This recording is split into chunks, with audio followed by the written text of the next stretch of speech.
What's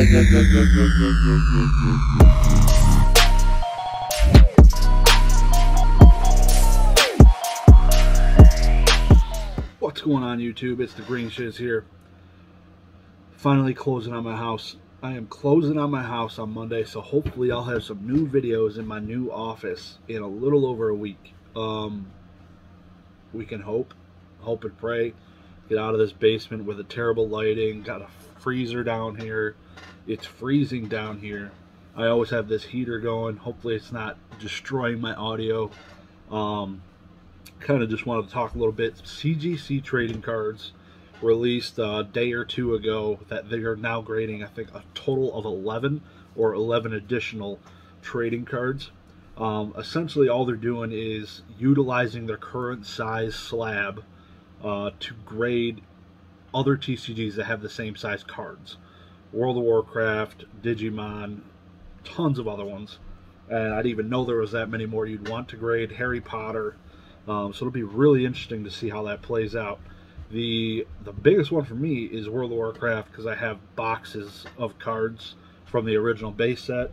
I have a bunch at PSA that were really cheap. Sent them when they were like 10 bucks a card to grade. So that'll be a while for those to come back. But I think I'm going to send some CGC Express possibly, just to get some encapsulated, because barely any have ever been graded. Small handfuls have been graded through PSA. Like if you look at PSA Pop Reports, some World of Warcraft stuff has barely ever been graded. And there is some money in some of the cards. If those of you who don't know, there's scratch-off cards that you can get in-game, like World of Warcraft online stuff. I never played that, but tons of people still do. And thousands of dollars, some of these cards. Some of them hundreds, some of them thousands. It's pretty wild. I don't have any of the big cards, but I have a lot of nostalgic pieces that also tie into Hearthstone, because Hearthstone is basically the digital card game of World of Warcraft, and I have tons of stuff from that relationship that just kicks nostalgia in me, because I played Hearthstone probably for 2-3 years almost. Not super competitively. I never traveled to tournaments, but I played online and did the grind to play ranked as much as I could, so it was really fun. So really looking forward to that. They announced also YuGiOh, again, is still not done. Basically COVID has screwed them because it's a logistical nightmare. They're not going to be able to get the slabs, probably from China, is I'm guessing where they're coming from. So the design and everything hasn't been completed. And just getting them over here right now, because of all the ships and everything, is trash. Like getting anything shipped right now, especially in the holidays.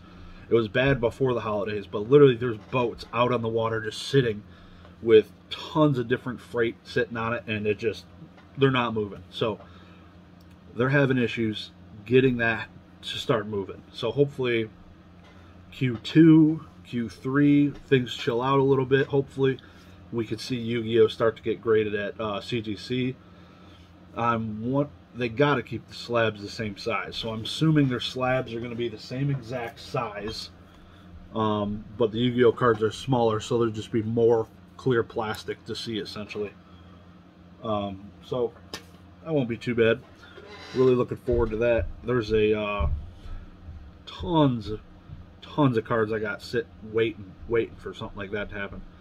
I wish that I was able to submit them at the cheaper cost back in the day, to get the decent turnarounds, but now it's like if I want to submit bulk YuGiOh, see them in a year. Like, that kind of sucks. Like, so pretty much only high-end YuGiOh will probably get graded, if that hasn't already been graded, because SGC does a bunch, BGS does a bunch, and obviously PSA did the most. So a lot of modern YuGiOh doesn't get graded. It's such a different dynamic than Pokemon.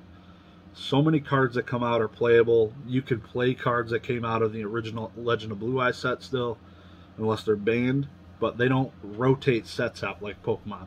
Like Pokemon, you can only play in Modern, you can only play the last 4 sets or so. So 5 sets ago, that set is no longer being used by those players. So there's less demand from that side. But it's really strange YuGiOh. not a lot of desire to grade modern cards versus Pokemon.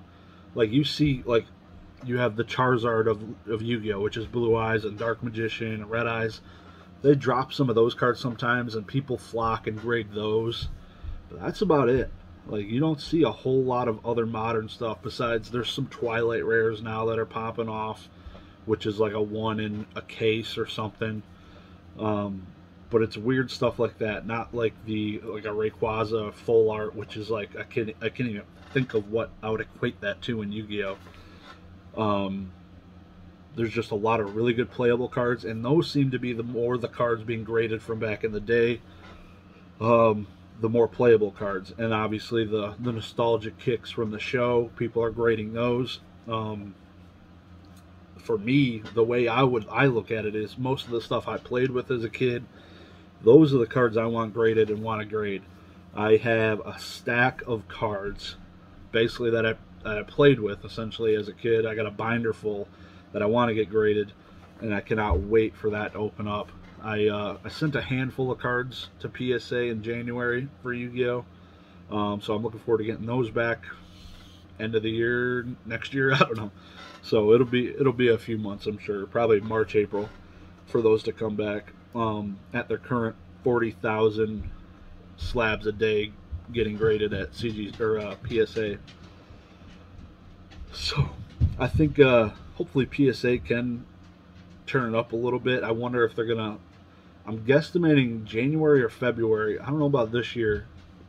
Maybe like as a New Year's thing, maybe they'll drop it to $100 for Express. I can't see them going below 100. So basically, likely they'll drop it down to 100. Then they're going to gauge their interest again and just look at their throughput. What's coming in, what's going out. What's going out should not change, but what's going in will change drastically. And they're going to see, okay, we can handle this. Okay, we'll step it down again. And then we'll step it down again until they get to the point where they're not destroying themselves. They want to be to a point where their output matches their input and they're just racking cards off. If they're bringing in 40,000 a day, they're getting 40,000 out. They are printing money, printing it in the plastic form. That's like, that would be insane. 40,000 in, 40,000 out. Insane. That's like running on all cylinders, perfect. And then if they do a promotion, then they get backlogged again, then they're screwed. So I don't expect promotions to happen, but I do expect, I had heard some things about like a set registry option for the cheaper. So if you have a set registered with them and you're missing 3 cards at a cheaper price, you can grade maybe those 3 cards you're missing in your set registry. Only those 3 cards. So that'll be really interesting to see how that works. People will a lot more start using set registries. I'll start registering everything I have to show, hey, I'm missing this card when I don't really care about it. I'm just going to flip it or something. So it'll be, I can't wait to see how that breaks down and kind of get into the set registries a little bit more, because I don't do it. I want to do it. It'd be cool to keep track of them that way, but I don't have enough of them. Base set, shadowless, so that's about it. So I'm going to leave y'all with that. Y'all have a good day. I'm going to talk to y'all later. Peace.